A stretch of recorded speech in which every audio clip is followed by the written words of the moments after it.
最近有科学家在研究呢，这个人看到的东西，这个视网膜上的影像会残留。就是说，那个 FBI 最近在研究就是把那个受害者的尸体的眼珠拿出来，把他视网膜拿出来之后，会看到他临死前看到的景象，所以犯人就可以抓到。但因为现在还在实验当中，还没有说真的拿来使用。我们现在做一个实验好了，刚好这边好多书啊。那个小姐随便挑2本书出来，中文尽量是你要挑英文的也可以，就这2本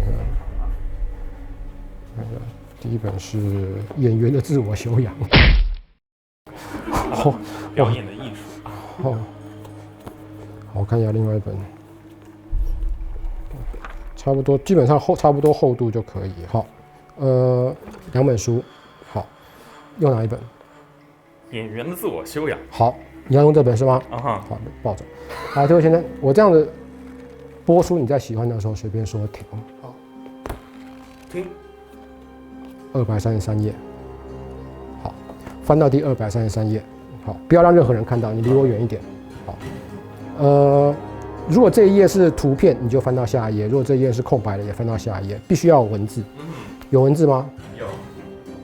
第一行第一个字，请你看着，好吗？好吗？第一行第一个字，记住。好。然后把书合起来，不要给任何人看到。好，我试试看。在这个房间里面，只有你看到那个字。是的。好，我也没看到，你也把书合起来了。书是这位小姐随便挑的，然后你随便选的页数，然后只有你看到。要知道你刚才看到什么字，只有一个方式，就是把你的视网膜拿出来。我看看有没有工具啊。好客气。好，来看着我，看着我，看着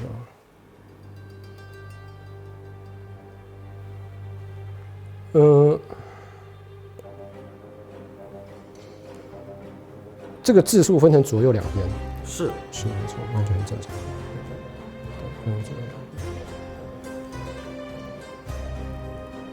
是不是有几个点？有点在里面？有。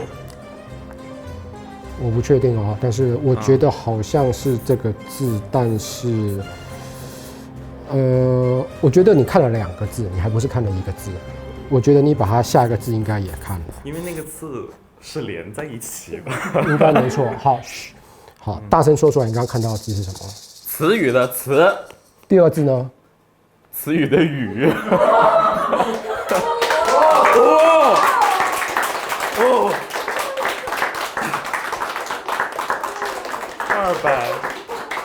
200。慢慢淡掉了，真的有，淡掉了。200多少来着？233。哇！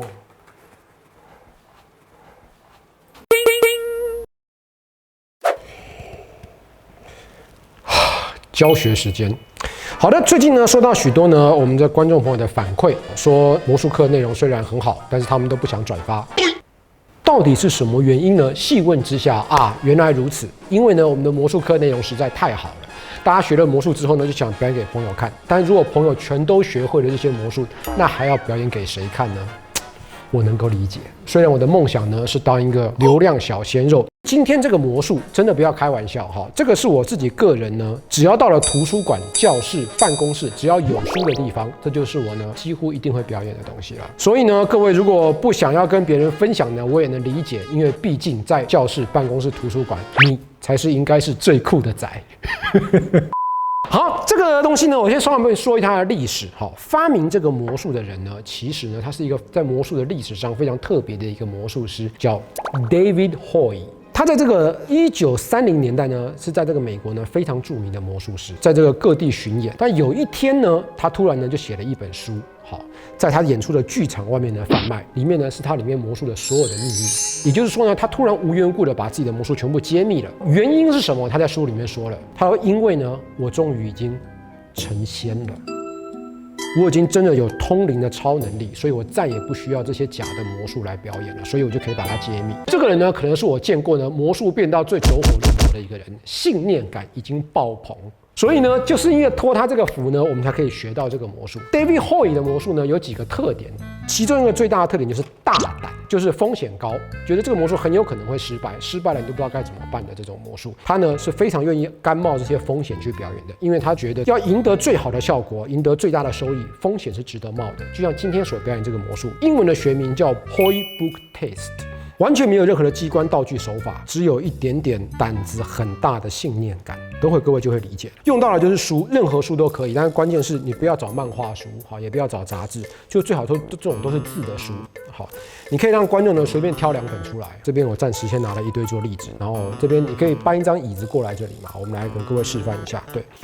顺便说明一下，这位小姐呢，刚刚在我们这个教学开始之前呢，我就再表演了一次给她看，她真的是吓到差点精神错乱、灵魂出窍。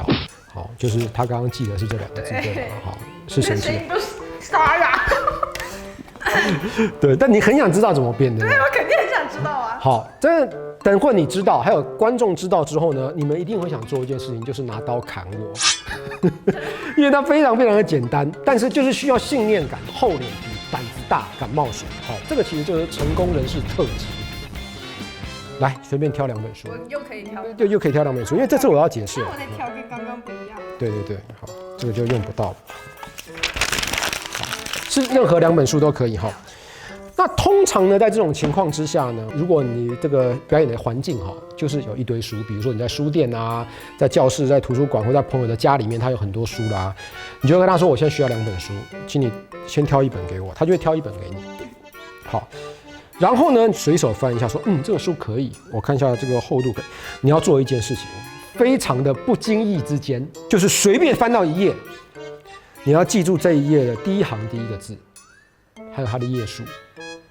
好，举例来说，好，你第1本书给我，我就说，这本 OK， 好，这个时候呢，我记住了159页，高度的高，好，我就不会忘记了。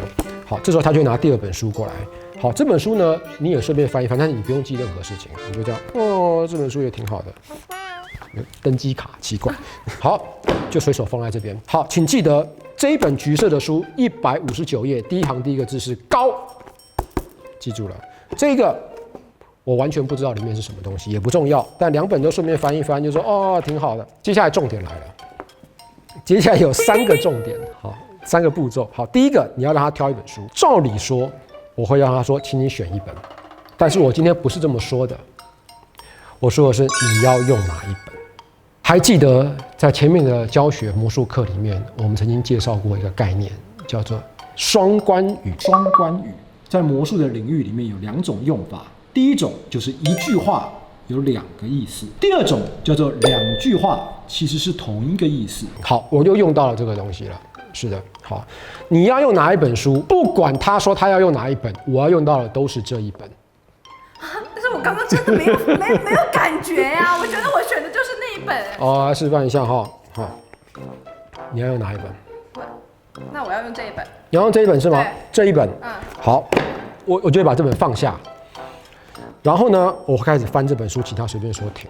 好，不管他选哪1本，我都会翻这本书，然后让他随便说停。好，我再试一次。你要用哪1本？那我要这1本。好，这本你抱着，我这本翻开，请你随便说停。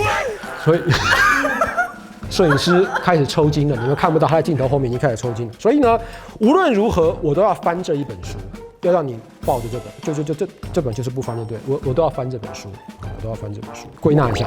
我感觉我像个傻瓜。不会，这个是智慧，这个是魔术的智慧。好，这是魔术师邪恶的智慧。好，所以呢，无论如何，我要翻的都是这1本书，而这本书呢，不是你刚才有记页书的那本书哦，你要记得是这本。好，你要用哪1本？都不知道该怎么回答了。你要用这本是吧？好，现在呢，我把这个书呢一路这样翻过去。请你在喜欢的时候随便说停，到目前为止没有什么不正常的地方。好，然后你就翻，它就停。停。好，接下来，朋友们，最关键的一刻到了，考验信念感的一刻到了。不管这是第几页，你都说它是159页，然后你的表情、你的自信、你的信念感都要完美无缺。我来示范一次给你看。来，这位小姐，我这样翻过去，你在喜欢的时候随便说停。停。我看一下，好，159页。来，请你翻到第159页这本书。好，你会注意到我刚刚指的这个位置，甚至连页数都没有。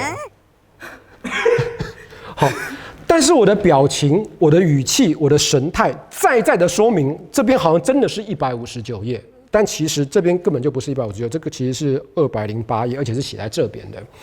好，所以呢，这个部分其实是整个魔术的精华，在任何一个魔术，其实这个东西都非常重要，就是你自己要先相信。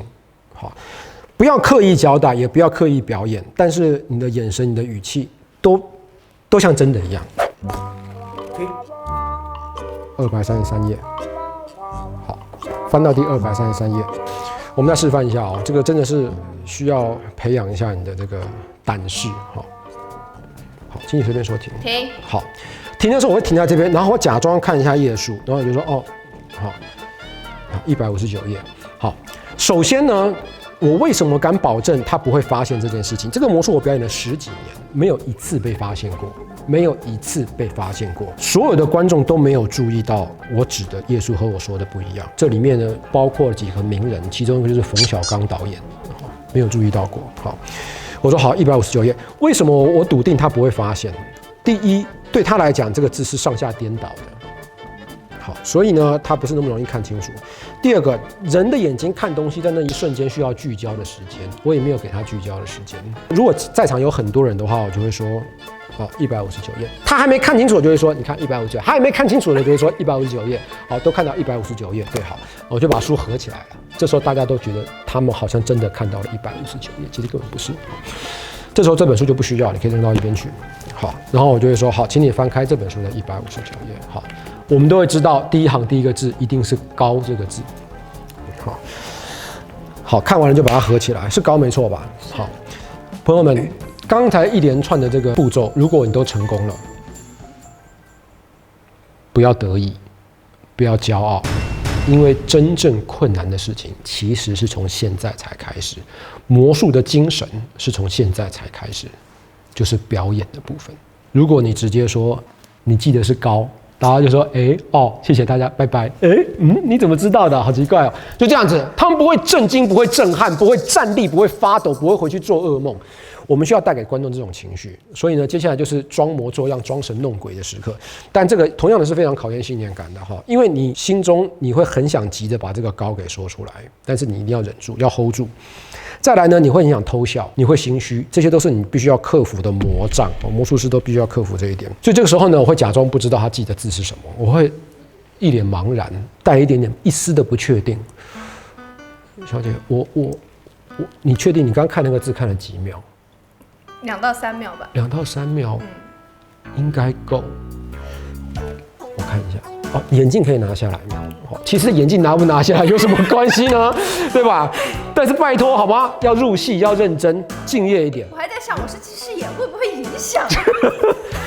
好，然后呢是高嘛，你不要一次就说出高，这太糟糕了哈。你先开始模模糊糊的看到一个东西，然后你就说我觉得这个笔画不是非常复杂，但也不是非常简单，有几个方块在里面，对吗？好，你先开始形容几个特色，好。主要也是要确定一下你没看错字，他没看错字。他如果点头，你就肯定是“高”这个字了，你心中就在窃笑，但是千万不要笑出声来。这时候你还是要一脸认真和茫然，是有一堆直线和方块的感觉的，是吧？但是，我大概把它画出来好了，有点是有这个形状在这个字里面的，有那个。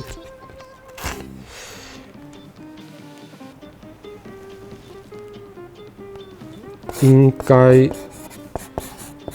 好，应该是这个。好，请问是什么字？高，对，是高。好，这个时候呢，他就会吓疯了，他可能回去会一直照镜子，看着自己的眼球，想要找出这个字来。好，顺便跟各位提一件事情，虽然我们这个是魔术课，教的是大家表演魔术，但是呢，个人非常不建议各位学会之后呢，在你的日常生活当中呢，然后说好，我来给大家演一个魔术啊。这个我个人是非常不喜欢的。为什么呢？如果你的身份不是魔术师，那么你周围的朋友们呢就知道你可能在网上学了什么魔术来骗他们。这个一开始的心理的这个建设并不是非常好。我个人喜欢呢，如果你不是魔术师，你想要表演这些技能给你周围的朋友们看，最好你不要让他们觉得你准备要开始变魔术。你最好从一些非常奇怪的话题来切入。举例来说，你知道美国 FBI 的科学家最近在研究，把犯人的眼睛拿出来，检查他视网膜，可以看到这个人死前这个犯人的样子，不是犯人的眼睛，对不起，受害者的眼睛。好，拿出来之后呢，可以看到这个犯人的样子。很认真的说，好，这时候没有人知道你准备要表演魔术还是什么，所有人都会觉得你在说什么，真的假的？然后你说，我们来做一个实验，因为这个其实还在实验阶段哈。如果你用这种方式开始的话呢，观众会不知道你在变魔术还是讲真的，他们会混乱，会半信半疑，会不知道你在说真的假的。而半信半疑正是魔术的精神。好，所以呢，你要带给观众越多的怀疑越好，不要让他们确定这是魔术，也不要让他们确定这是真的。总之，你到底这是什么东西？这种虚实不清的这个状态，好，是我个人最喜欢的。好，在英文叫做 uncertainty。不确定性，这个我觉得就是魔术的精神。好，加油！在办公室，你就是最靓的仔。学会了吗？学会了。